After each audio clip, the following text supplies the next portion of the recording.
Now,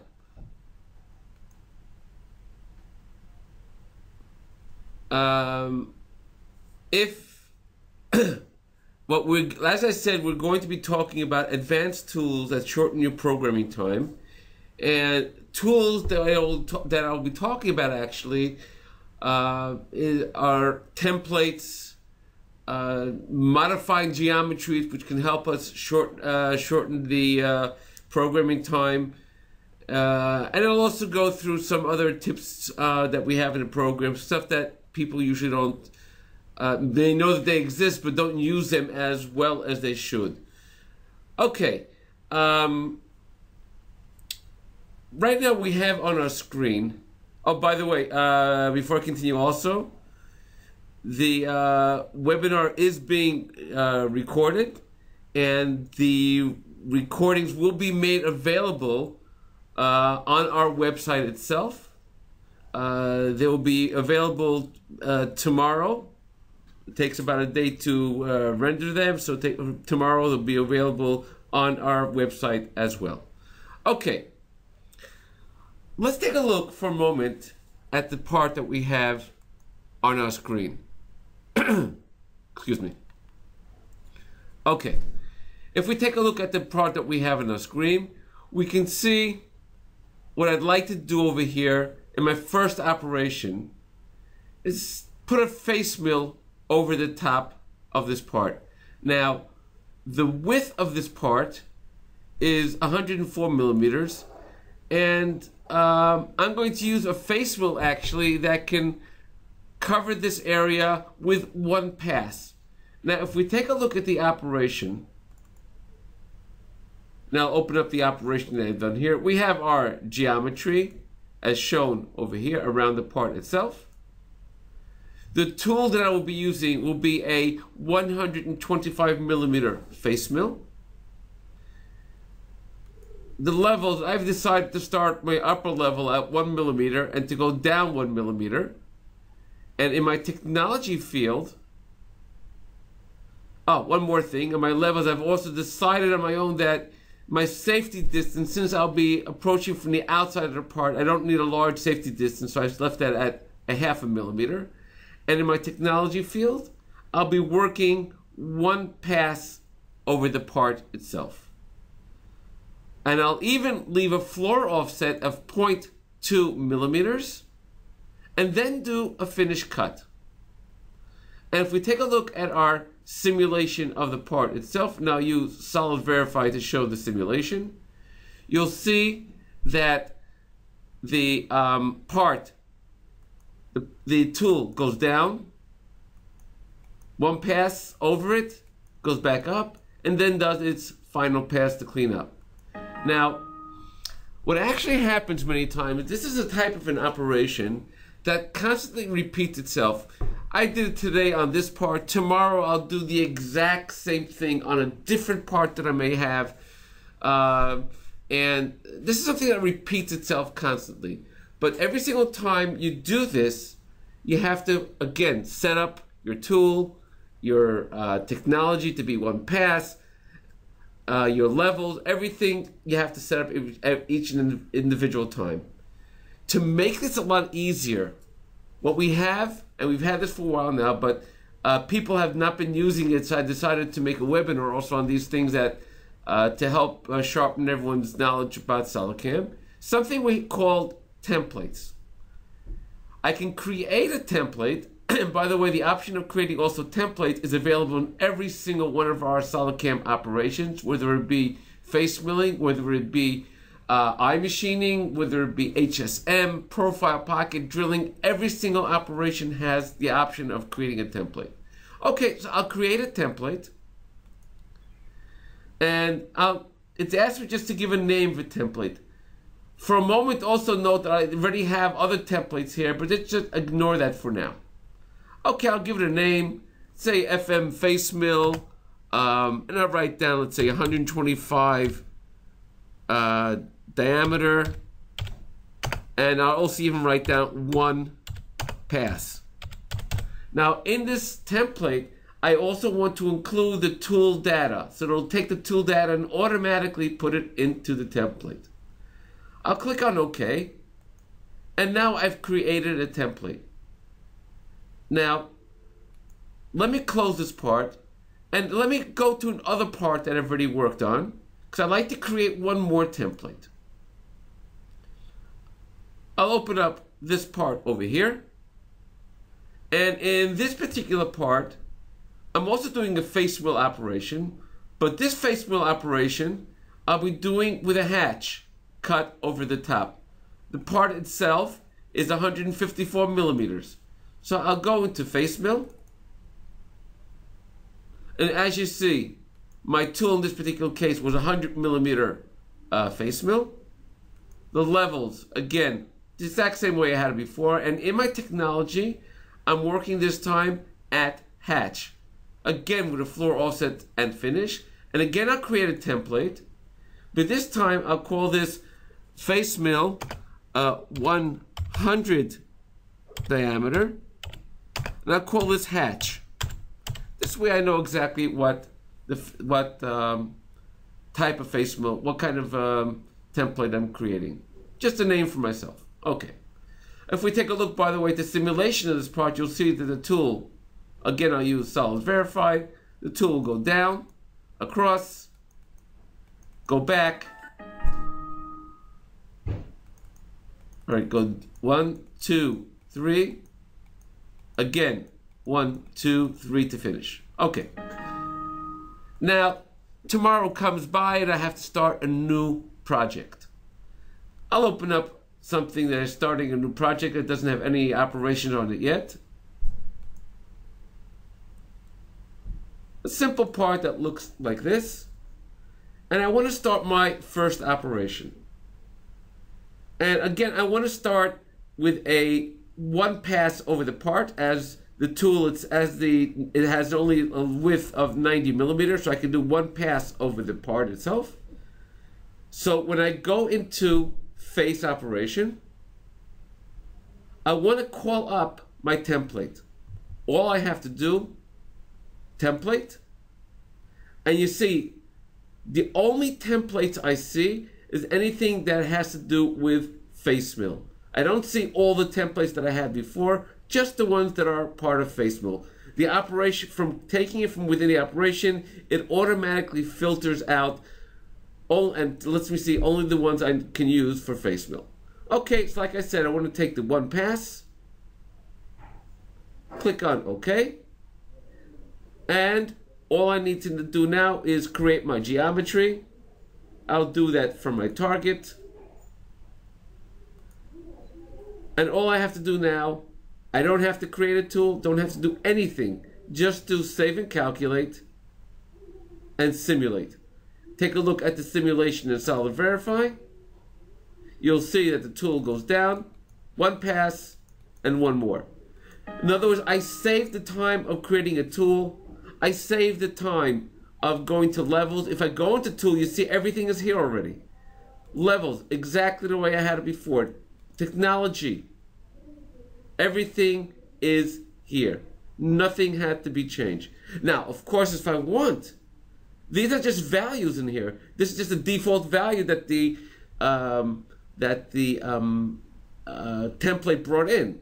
But these are values just like in any other operation. I can change anything I want here, just like in any other operation. Now, let me load a different part. And this looks like a good part over here.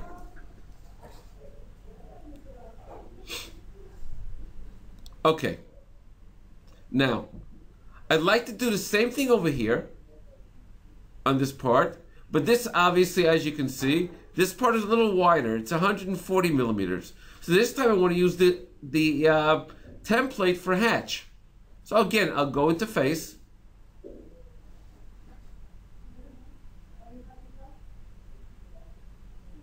I'll create my geometry for around the target itself.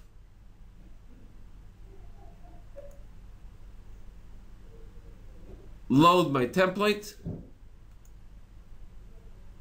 Let's see, here we go, my hatch. Save and calculate.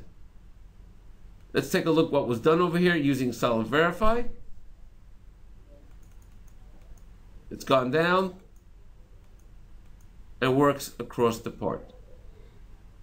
Okay, again, any values I want, I can change over here. Let's change this back here to 1 millimeter.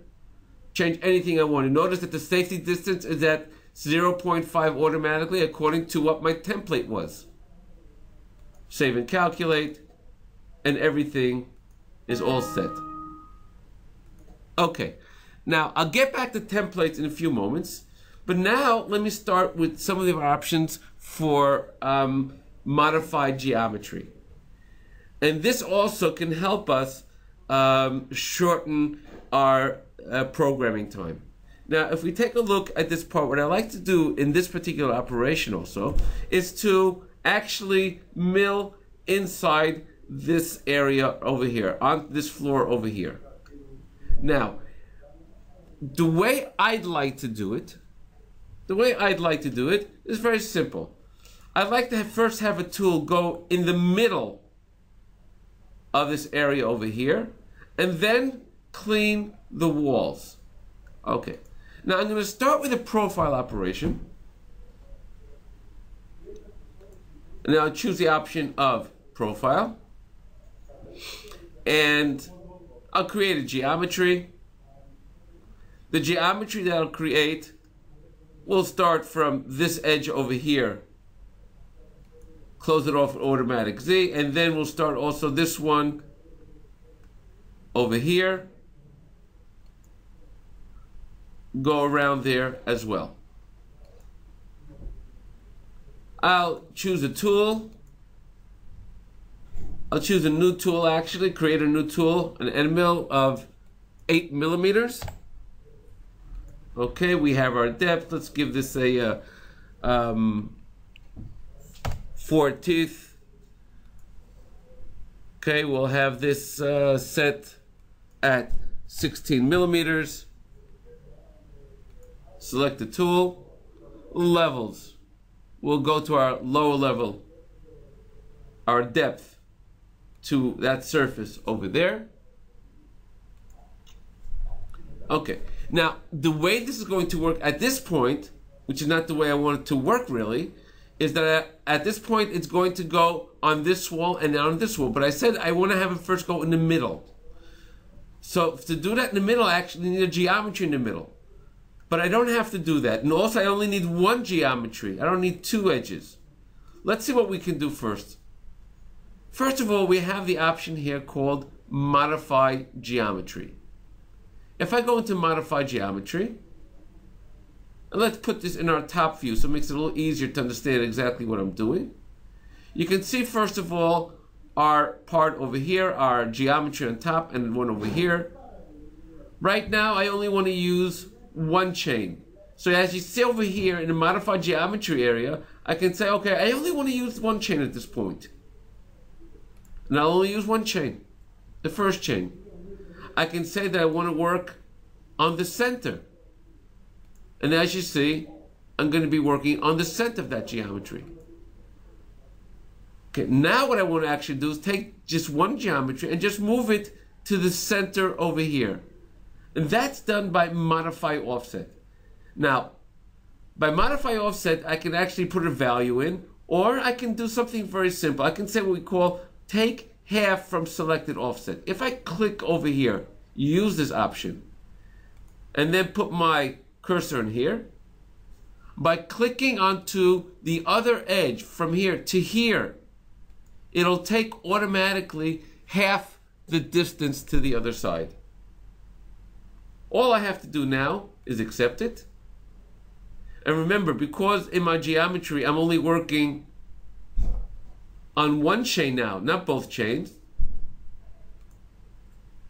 so it'll only work once in the middle. Now, if I want, I can have my depth type set whichever way I want. Let's do it at helical, and to go down in helical every 3 millimeters. Okay, let's do a quick save and calculate and run the simulation on the part itself. And as you can see, the tool goes down in a helical fashion all the way to the bottom, and it's working exactly in the middle. Let's take a look at the host CAD, and we'll show our tool as we're working. You'll note that the tool goes exactly in the middle, and you can see that our tool path stays constantly in the middle. Okay, but now I want to finish. When I finish, I actually want to work on both sides. So I'll just go and do save and copy. Saving and copy automatically creates a new operation based on the old one, so I don't have to put any new parameters in here, and change only what I need. So the only thing I have to change now is go into my technology. First of all, let's go back to work on the left side. And if I go to modify geometry, this time I want to use both chains. And my offset, I'll put it back at 0 for all geometries. And you can see now everything is set over here exactly the way I need it. That's basically it. Let's just make this now also at a constant depth, and we'll go down the entire depth in one time. And I'll even add a link of an arc of, say, 1 millimeter. Also for the exit, save and calculate and simulate. And this time, as you can see, the tool works in one direction and then works back in the other direction. Take a look over here in the side. Again, we can see this happening. The tool goes around and works on both edges. We'll do solid verify to see this as well.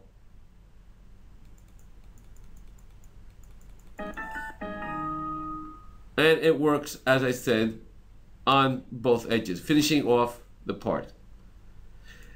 This was a good case of showing modified geometry to help us, instead of creating new geometries, I just utilized the old geometry once with one chain and once with the second chain.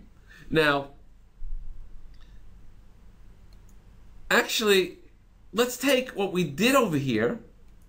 And if you see, first of all, I can do the same thing on these slots over here. What I want to do is go down the middle and then work on each edge. How would I do that? Simple. First of all, I can take any one of these operations that I've done over here, and I can create a template out of it. I can even use a group template. Okay, let's do a group template. Group template will actually allow me to take both operations, make a template out of it, create a template out of these here, and I'll call this whatever name I want. Just for argument, I just call it AAAA. Okay. Now, I want to use that on these operations here as well, as these slots here as well.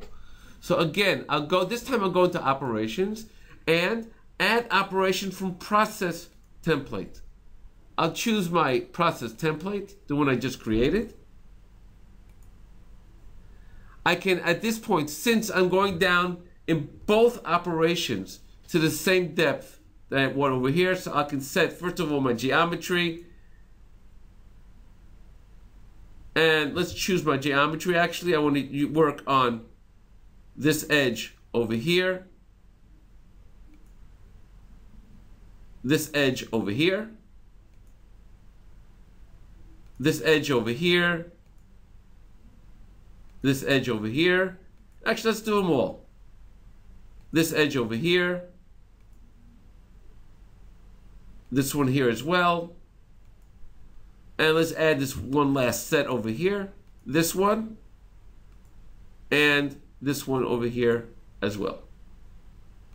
Okay, so if I take a look at the top,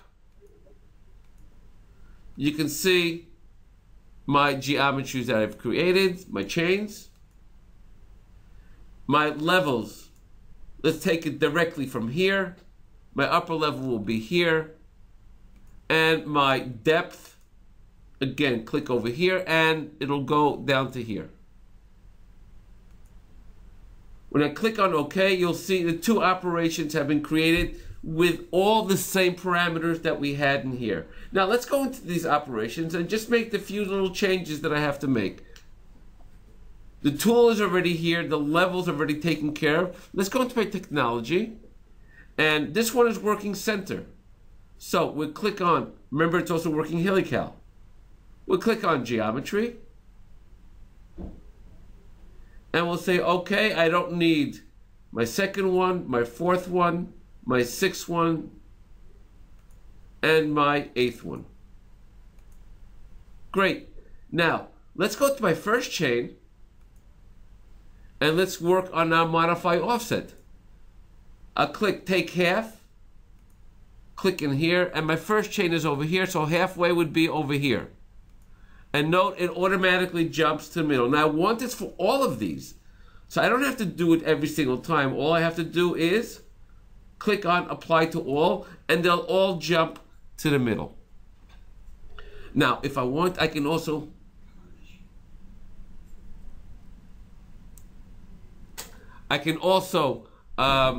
go to the begin. I can actually extend it here as well. Instead of the end, that also can be done in modified geometry by clicking over here. Let's extend it instead of doing a link. I could actually extend it. That would help me just as well. I'll extend it by say 4.5 millimeters at the start, and you can see that happening over here, and at the end as well, 4.5 millimeters, and apply to all. So they'll all be extended to that amount. Okay, let's close that up, save and calculate, run my simulation, and every single one of those were exactly in the middle, just like before. If I were to go to my next operation, and if I go to my technology area, geometry, I just leave everything the way it is. The only thing I'm going to change over here is just the start of 4.5 and the end of 4.5 apply to all. Okay, over here in this particular case, I'll get rid of the link, save and calculate, simulate. This time the tool will go down, clean one edge, clean the next edge, and the same thing on each one of those edges.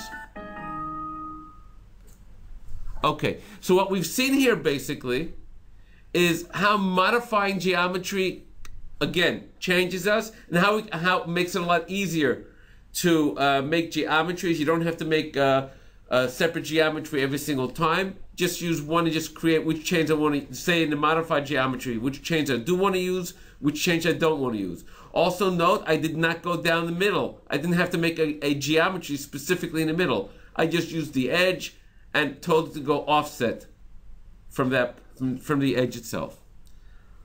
Okay, but since we're over here, let's actually take a look at our chamfering option. This is something that people don't know too well, so I decided I'm going to use the option, show also the chamfering option over here. Now, what I'd first like to do is actually put a chamfer on the top edges over here.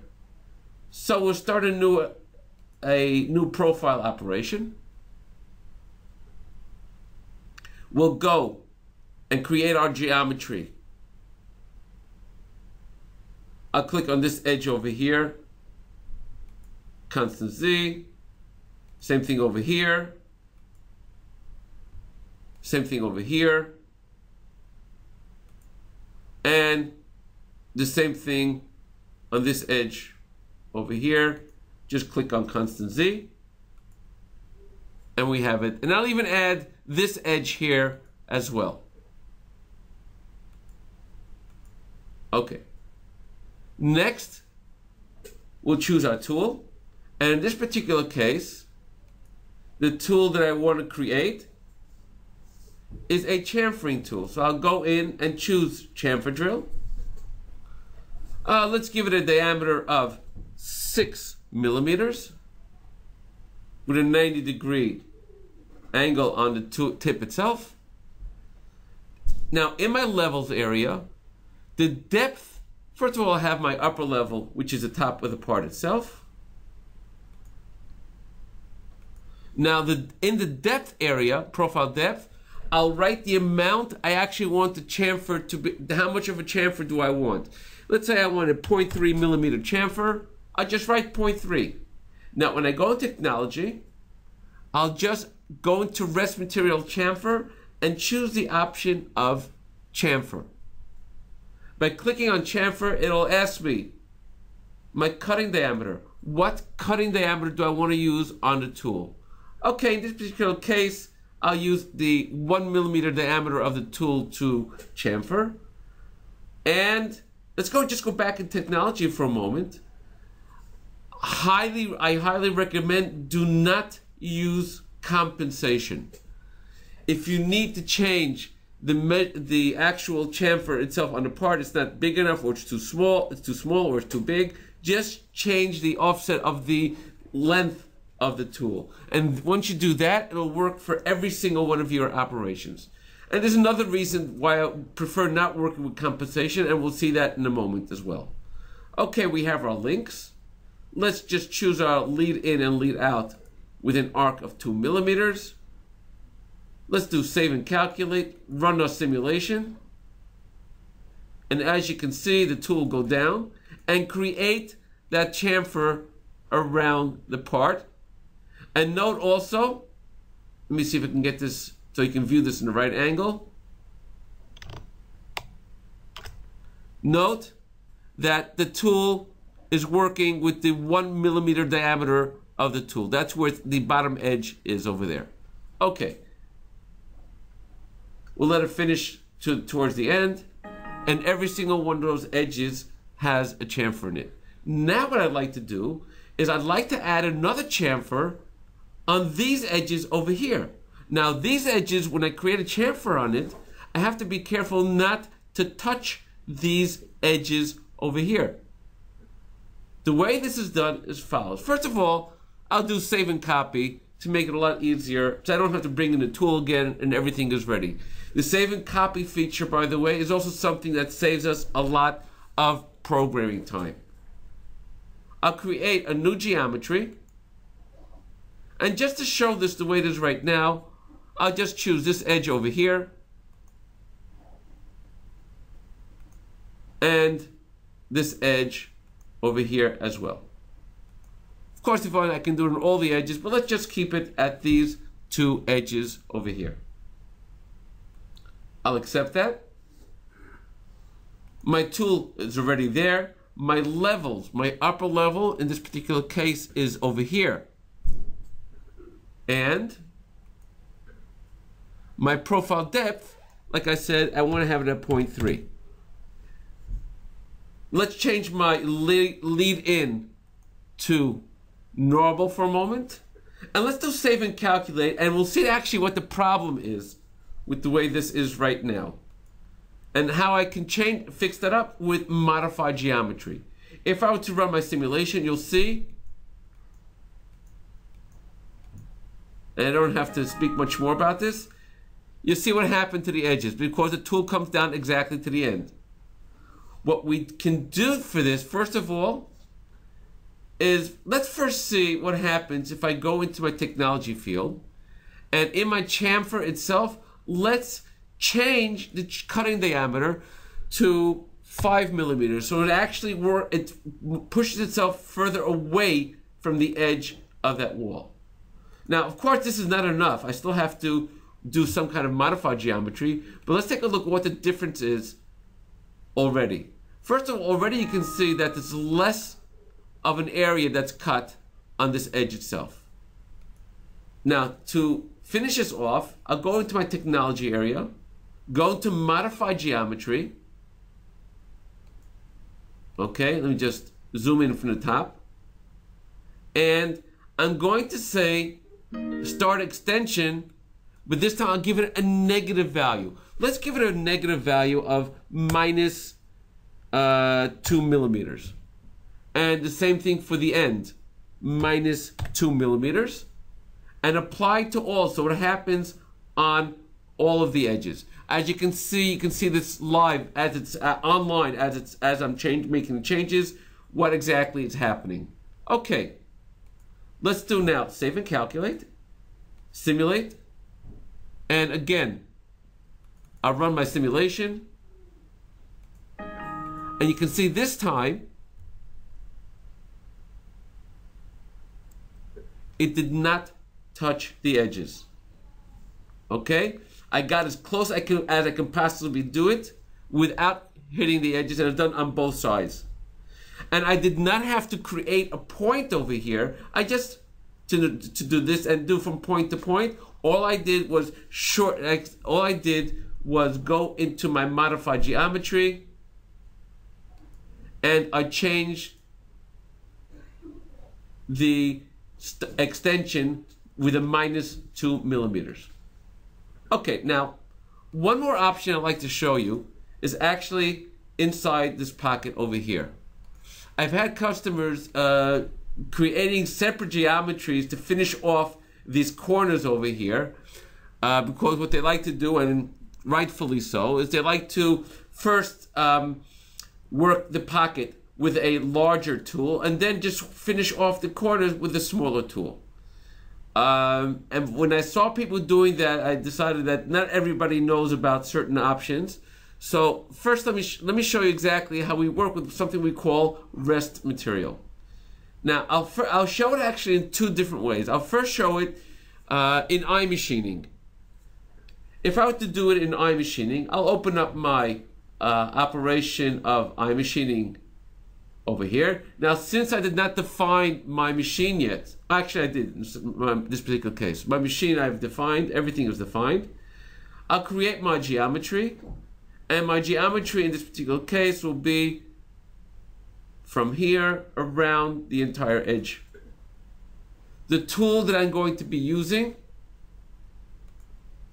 is, I'm going to be using a 12 millimeter end mill. So I'll create a 12 millimeter end mill, and 24 millimeters the cutting length, and it'll have 4 teeth to it. Don't forget the eye data information as far as the angle of the tool itself, and of course how deep I'm going. I'm going up until that floor over there. And in my technology wizard, of course, we always have at what level we're working. Let me just put it up to level 6. Save and calculate. Let me run my simulation, and I'll use my HostCAD simulation, showing it in a 3D fashion. The tool, by the way, this particular simulation is available already in SolidCAM 2013 SP1. The moment you'll get it, you'll have the simulation as well. Let's run the simulation in HostCAD, and you can see that first of all you can see the great toolpath that we've gotten from the from iMachining itself, and you can see also in the corners how it did not actually drive into the corner, but rather work around the corner itself. But since we've worked with a larger tool in the corner itself, obviously we'll get this type of finish in the corner, and we still have to finish off those corners. So what I'll do now is I'll do save and copy, and I'll use the option inside iMachining of iRest. iRest, I'll use now a different tool, obviously. The tool that I will be using will be a 6 millimeter end mill, which I don't have yet, so I'll create that end mill as well. 6 millimeter end mill that goes down a total of 18 millimeters that I have, also with 4 flutes. Select it. The levels are already there. Technology wizard, I'll put that at 6. Now, since I've used iRest, let's go into technology, and we can see we have here the iRest data. iRest data automatically will take the previous tool and allow it to work only in the areas where that tool cannot go into. Now, with iMachining also, it has the previous wall offset that I had here before, and the iRest automatically gives us a smaller offset. Let's take a look at what actually happens at the end. Let me just zoom out a little so we can see this a little better. And we'll start our simulation one step at a time. As you can see, the tool goes down. First of all, it'll clean off the corners. Around until it gets 0.24 away. And now it cleans the corners individually to get into those areas. And you see it does it for all the corners. Of course, to finish this, all I have to do in this particular case, I'll just do save and copy. And, excuse me, I'll do iFinish and calculate and simulate. Again, this time when I do simulate, it'll just go around the entire edge and finish everything off. Now, this was the option of using rest material inside iMachining. Let's also take a look at the rest machining inside Pocket operation. I'm going to actually take these two operations I've done over here and suppress them and create two new operations of 2.5D Pocket. I'll use the same geometry that I used for the iMachining. Hold on a second, let me just go out of here for a second. I forgot to suppress this one. No problem, suppress that one. Now we'll start our new operation of Pocket. Choose my geometry, which is around that area over there. Choose a tool of 12 millimeters.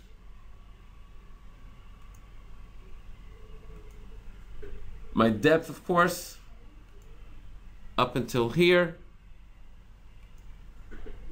We can have our step down, whatever it is, and the technology, our wall offset, whatever we want to have it. Let's just leave it exactly the way it is right now. Save and calculate and simulate.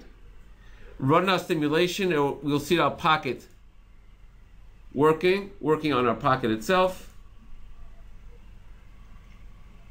Okay, let me just run the simulation from the very beginning. Okay, our Pocket has been done, and as you can see, it left the edges over there, those corners over there. All I have to do is go into this area, do save and copy of the part itself, change my tool to that 6 millimeter end mill, and in my technology area, I'll go into rest material, and over here I have to actually write in what the previous tool was, or if I don't remember, I can click on previous tool diameter and then choose my 12 millimeter end mill. Of course, if I want, I could also fake it and actually put in any value I want here, but it has to always be larger than the tool I'm actually using now. I can do what we call extension overlap to extend the point of contact. I'll have that at 1 millimeters. Let's just do save and calculate now, simulate, and as you see, the tool will go down now and work only in the corners itself. Because what I've seen people do is I've actually seen them create a separate geometry just on the corners and work on a profile just to do that. So just to make sure everyone knows about this point, I decided to also mention this here as well. Okay, if there are any questions, I'll allow a few minutes now for questions. So if you have your questions, again, you can write them down in the question area, and I will be happy to try and answer them. I'll just wait a moment.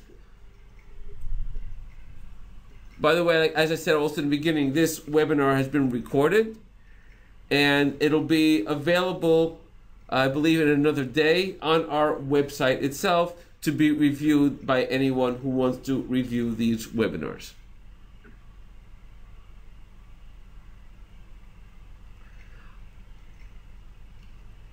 Okay, I see that there are no questions at this point. Okay, what I'd also like, just one more thing to mention, is that we are having these webinars now a lot more often than we had them before, and I'd like to hear ideas from people what they would like to have the webinars talk about. To do that, all you have to do is just drop an email to webinar@solidcam.com. Write down your suggestions, and we'll go over the suggestions in order to create webinars that are geared towards exactly what people want to hear. Okay, thank you very much for joining our webinar, and have a great weekend, and take care.